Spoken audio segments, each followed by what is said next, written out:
back to my channel, and in today's video we're just gonna sit down and talk for a little bit. And mainly the reason for this video is because I got a letter from our apartment office stating that we are hitting our 12-month anniversary in our apartment. So they sent us like pretty much a notice stating whether or not we're gonna stay or we're gonna leave. So it just made me think, like, I can't believe that it's already going to be a year that we moved here from Orlando. And if you've been watching me just for a little bit, then you know that we moved here from Orlando, Florida to Las Vegas, Nevada. And if you're new here, hi, welcome. My name's Gianna, and yes, we pretty much moved last year, end of October, to Las Vegas, Nevada, and obviously we've been here ever since. So it just made me think of all the memories that I had in Florida that I've created, and just pretty much made me think about the things that I miss about Florida and also the things that I don't miss about Florida. So I wanted to make a list and let's talk about it. So I want to end this video on a good note. So we're going to go ahead and talk about the 4 things that I don't miss about Florida. The first one are love bugs. If you don't know what love bugs are, they are seriously like the most annoying bugs on this earth, honestly.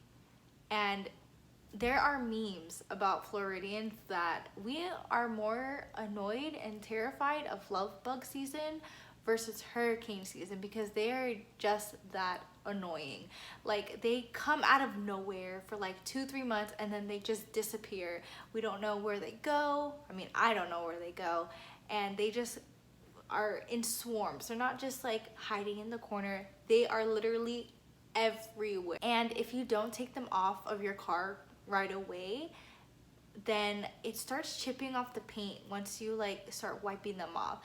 I remember when I used to have my car and I would go weeks without washing it during love bug season, and when I finally decided to wash my car, the part where the love bug stuck onto, as soon as you scraped off the love bug, a piece of the paint would chip off.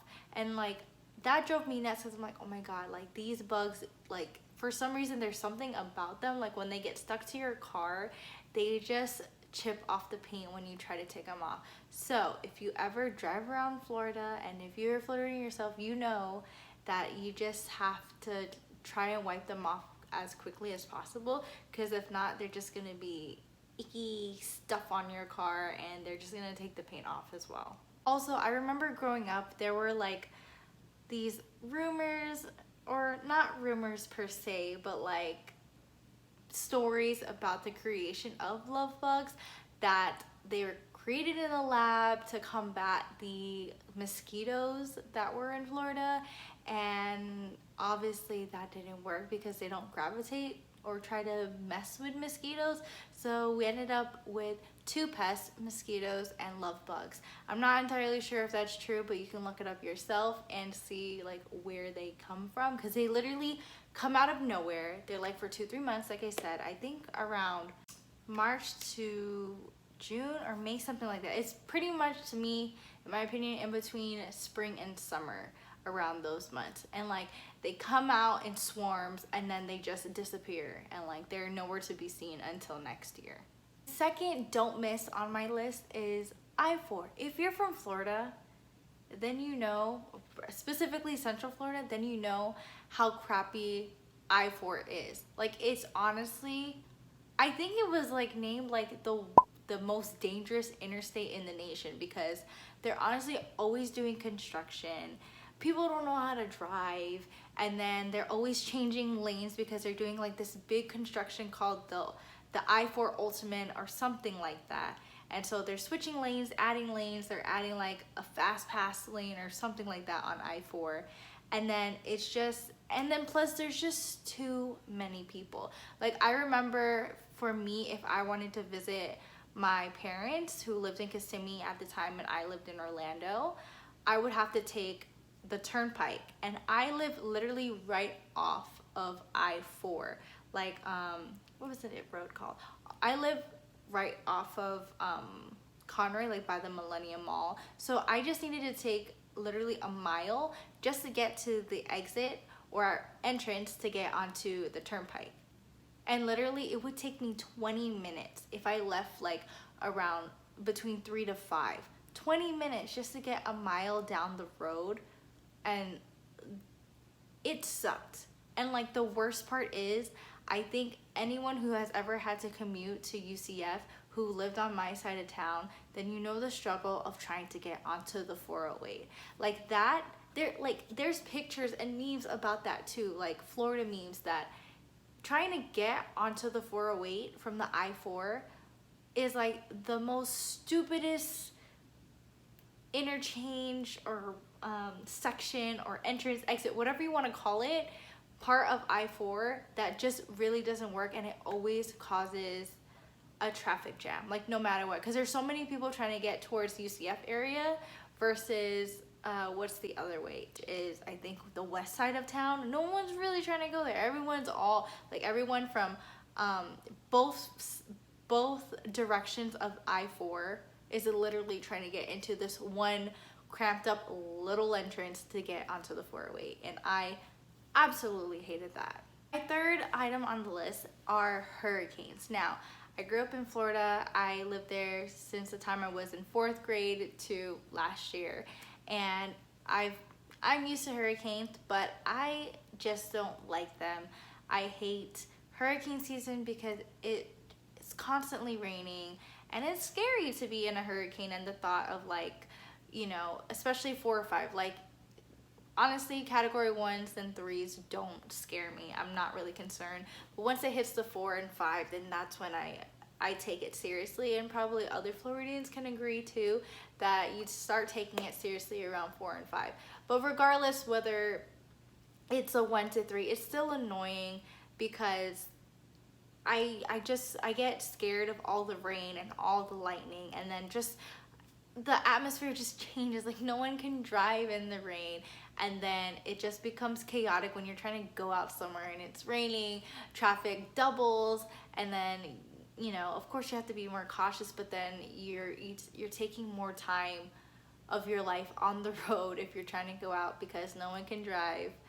It's traffic, it's raining, so you want to be cautious, and then it just rains every single day. And although I miss the rain, I truly do, I miss the rain. But like the rains in Florida sometimes are like constant and nonstop. Like it's every single day, but it like starts at like 2, 3, and then it happens all over again. Every single day it rains. Fourth, don't miss on my list, is the humidity. And I'm probably being biased because I'm probably getting used to the dry air here in Nevada, so that's probably why I don't miss the humidity, because I start thinking about all the times that I would walk out of our house and immediately trying to buckle no in, I was like drenching in sweat, like not kidding, because that's how humid it was and how hot it was during the summer.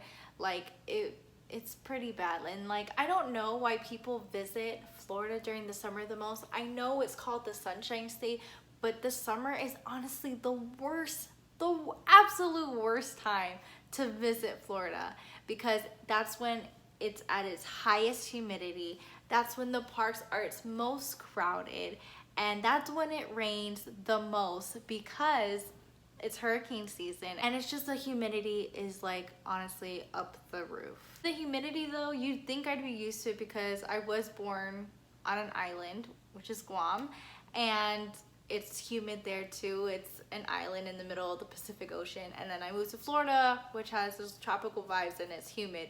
But now that I lived in the desert, like I don't sweat as much, and it's not that sticky feeling that you feel as soon as you walk out. Like I honestly would not put as much lotion as I would in Florida versus here, because if I like really moisturize and put so much lotion like on my arms and everything, I would feel like immediately sticky. Not saying that I never put lotion on in Florida, but like whenever you put lotion, like for me personally, in my opinion, when I would walk out and I had lotion on, I would feel so sticky and like greasy, because it's just so humid, and then on top of your skin you have a layer of lotion. Like to me, I just hated that sticky feeling. All right, so that's it for my don't miss list. So we're gonna move on to more positive things about Florida and things that I truly miss about Florida. So the first one are definitely my friends. As I've said, I grew up in Florida, so my whole life is there. All the friends that I grew up with, my childhood friends, yes, some have moved and some have stayed, but I do miss them, and I do miss my friends that I have made in college. But I became closest with them, and although I do love being with my family, near my family, being able to see them every weekend, it does get lonely sometimes for me personally, because I don't have that friendship, that type of relationship here in Nevada, because I'm home all day, and I have to say I don't have so sad to say, but I don't have friends here in Nevada. And that's the thing that I miss the most. Like, yes, I had friends there, and I would go out, like if they had like dinners or something, or at a restaurant or lunch, I would bring Noah with me. I was not ashamed, but like to hang out with them, to feel like I had some type of social life or social interaction with adults versus just a toddler. So like I said, I do love being near my family and being able to see my grandparents and my parents and see them interact with Noah on a weekly basis. But I do miss my friends a lot though. Number 2 are the beaches, and that's something that I truly miss and regret not going to as much as I did, because I don't know if you guys saw my other vlog that we went to Laguna Beach. It took about 4.5 hours to get there, and Ryson and I were thinking like, oh my god, it made us miss Florida a lot, because the thought of a beach being an hour and a half away from us was pretty much like a luxury. Because now that I think of it, like living here, we're in the desert, in the middle of the desert, it's gonna take us about 4.5 hours just to get to like the closest beach. And like, although Ryson and I honestly didn't go to the beach probably once a year, it's the thought of like, oh, okay, we can go to the beach anytime, it's an hour away. But then now that we don't have that luxury and we don't have that accessibility to a beach, which is, I think the closest one to us was Cocoa Beach, but we were in Central Florida, so we can go either west side or east, and there would be a beach probably both about an hour and a half away from us, from where we lived. So having that luxury of, oh, a beach is there an hour away, and then now not having it, like that's what makes me miss the beaches the most. It's honestly like, I relate to that saying, you don't know what you have until it's gone. So I really wish I would have gone to the beach more often than I did. The third one is pretty obvious. It's the attractions. In Florida, or Central Florida, Orlando and Kissimmee, we have Disney World, Universal, and SeaWorld. And then Disney World has like its extensive amount of parks, which are Hollywood Studios, Animal Kingdom, Magic Kingdom, Epcot, and then you have it's Blizzard Beach and Typhoon Lagoon, and then you have their other stuff like, what's it called, Downtown Disney, or it's called something else, but I completely forgot already, which is unbelievable. I remember growing up, my dad would take us to Universal probably every other week, or at least once a month when we had an annual pass, and then during summer we would literally go probably once a week when we were bored. We're like, what do you want to do today? I don't know, just go to Universal. And we would go at like 4 o'clock in the afternoon when all the tourists are like leaving, or like pretty much more than half of the people have left, because they usually go there early in the morning, spend their day there, and then they leave.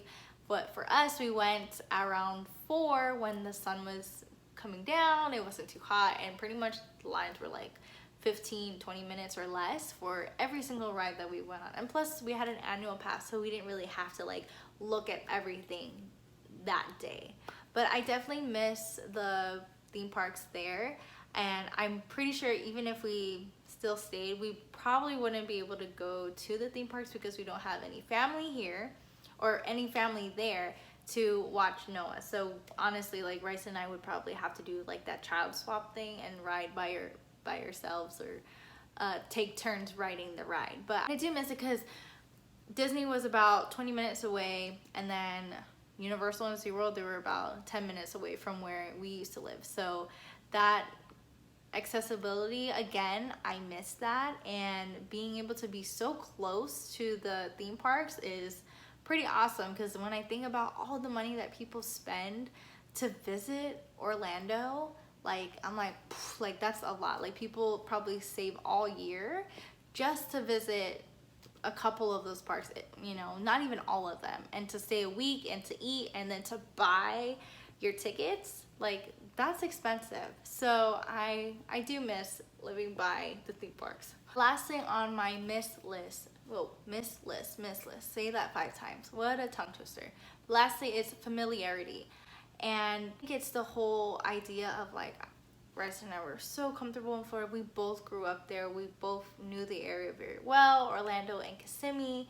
And it's the idea of like, I knew where everything was. Like, I didn't, you know, when you grow up there and then you start driving around, you kind of know, you know, the roads and routes and different ways to get places. And I miss that because like, we're still getting used to Nevada, and we're still trying to navigate our way through the city and trying to figure out, like, find our favorite restaurant, find our favorite plaza to shop at, our favorite supermarket. And you know, we had all of that in Florida because we grew up there, like I said, like multiple times. But trying to navigate our way through a new city is hard, and we do miss Florida. But this is a new chapter in our life. Maybe in the future we'll move back, but for right now our life is here. And like I said, we're still trying to get familiar with the city. We're starting to realize what our favorite places are to eat, where we want to shop at, or where we want to go when we're bored. So we're still getting used to that. And yes, Las Vegas doesn't have as much stuff as Orlando because Orlando is the bigger city. But you know, this is our home now for now, and this is our home for what the foreseeable future is. So we just have to get familiar with, you know, Las Vegas, and, you know, hopefully we will be able to feel as comfortable and feel that homey vibe that, you know, we had in Orlando. So that's it for this video and the things that I do and don't miss about Florida. This was kind of like my appreciation to Florida, and that we do miss living there, but this is our home now, here in the valley, in the desert, on the west coast. But maybe this video might help you if you plan on visiting Florida. Maybe you know now when you should go and what you should avoid is hurricanes and love bugs. But yeah, like I said, this is it for this video. I hope you guys enjoyed it. Please subscribe down below if you've made it this far. Thank you so much, and I'll see you in my next video. Bye! You guys like my shirt? I got it at Ross.